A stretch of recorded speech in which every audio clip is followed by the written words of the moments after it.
আসসালামু আলাইকুম প্রিয় দর্শক শ্রোতা বন্ধুরা, এআই দিয়ে ইমেজ জেনারেট করে সেগুলা মাইক্রোস্টক সাইটে সেল করার তৃতীয় পর্বে আপনাদেরকে স্বাগতম। তো আজকে গত ভিডিওতে আমি যেগুলা পিকচারগুলা আমি আপনাদেরকে ডাউনলোড করে দেখিয়েছিলাম, ডাউনলোড করে আপস্কেল করে দেখিয়েছিলাম, সেই ভিডিওগুলা আজকে আপনাদেরকে দেখাবো কিভাবে আপনারা সেগুলা মাইক্রোস্টক সাইটে আপলোড করবেন। তো মাইক্রোস্টক সাইটে আপলোড করার জন্য আমাদেরকে প্রথমে চলে যেতে হবে প্রিপিক কন্ট্রিবিউটর অ্যাকাউন্টে।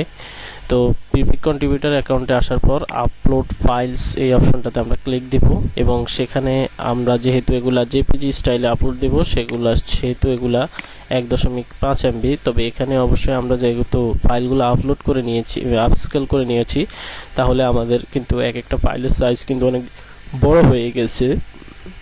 তো আমরা জাস্ট এখানে ব্রাউজ অপশনে ক্লিক করব এবং আমরা দেখতে পাচ্ছি আমাদের এই তিনটা পিকচার আপস্কেল করা রয়েছে এবং বাকি একটা পিকচার আপস্কেল করা হয়নি, তখন আমি করিনি সেটা।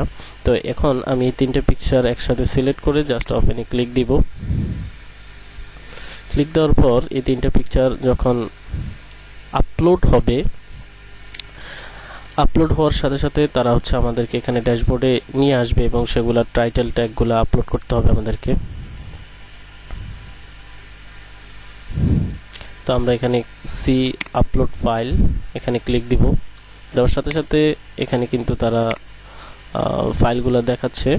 তো এখানে আমি রেকমেন্ড করব যে আপনারা যদি আপলোড করেন, ধরেন আপনি 50টা ছবি একসাথে আপলোড করলে সবচেয়ে যে সুবিধাটা হয় সেটা হলো যে আপনি যদি 50টা ছবি একসাথে আপলোড করেন, সেক্ষেত্রে আপনি একই ক্যাটাগরির 50টা ছবি আপলোড করবেন, ভিন্ন ভিন্ন ক্যাটাগরির ভিন্ন ভিন্ন ছবি আপলোড করলে ট্যাগ টাইটেল বসাতে একটু অসুবিধা হয়ে যায়।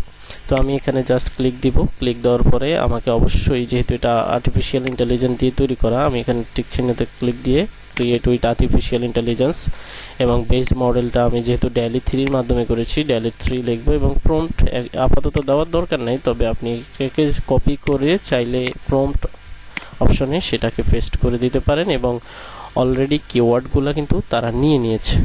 এরপর আমি পরবর্তী পিকচারটা সিলেক্ট করব এবং ক্রিয়েট আর্টিফিশিয়াল ইন্টেলিজেন্স, আমি টাইটেলটাকে কপি করে প্রম্পটের অপশনে পেস্ট করে দেব এবং আমি বেস মডেলটা দিয়ে দেব DALL-E 3 এবং তারা অলরেডি যেই কিওয়ার্ডগুলো নিয়ে নিয়েছে, আমার আর নতুন করে কিওয়ার্ড দেওয়ার দরকার নাই, এগুলোতেই হবে।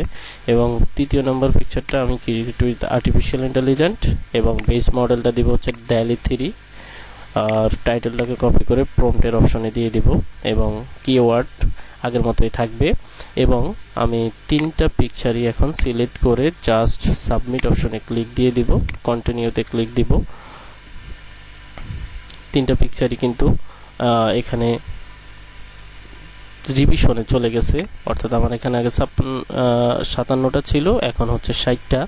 তো এই পিকচারগুলো যদি আমি যেভাবে দেখিয়েছিলাম সেভাবে যদি আপনি এগুলাকে আপলোড করতে পারেন, তাহলে জাস্ট 3 থেকে 5 মিনিটের ভিতরেই কিন্তু এগুলাকে অ্যাপ্রুভ করে দেয়।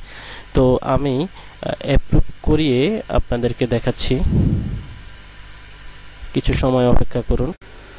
ওকে, তো বন্ধুরা আপনারা এখানে দেখতেই পাচ্ছেন যে প্রায় অল্প কিছু সময়ের মধ্যেই আমার এখানে 60টি ছিল, এখন 57টি। তো অল্প কিছু সময়ের মধ্যে আমার এখানে কিন্তু বাকি 3টা ফাইলও অ্যাপ্রুভ হয়ে গেছে। আমরা যদি পাবলিশে যাই এবং আমি যে 3টা ফাইল দিয়েছিলাম, আপনারা দেখতেই পাচ্ছেন যে এই 3টা ফাইল কিন্তু এই মুহূর্তে অ্যাপ্রুভ হয়ে গেছে। তো কত ইজি একটা প্রসেসে আমি আপনাদেরকে প্রিপিকে আপলোড করা এবং ফাইল অ্যাপ্রুভ করার সম্পূর্ণ প্রসেসটা আমি বলে দিলাম। তো এত দ্রুত আমার মনে হয় না ফাইল অ্যাপ্রুভ করার সিস্টেমটা আজ পর্যন্ত কেউ দেখিয়েছে। আমি আশা করছি আপনাদের খুবই উপকারে আসবে। এরপরে আমি আপনাদেরকে দেখাবো কিভাবে অ্যাডোবি স্টকে আপনারা ঠিক সেম প্রসেসে কিভাবে আপলোড করলে আপনাদের ফাইলগুলা খুব দ্রুতই আপলোড হবে এবং অ্যাপ্রুভ হবে।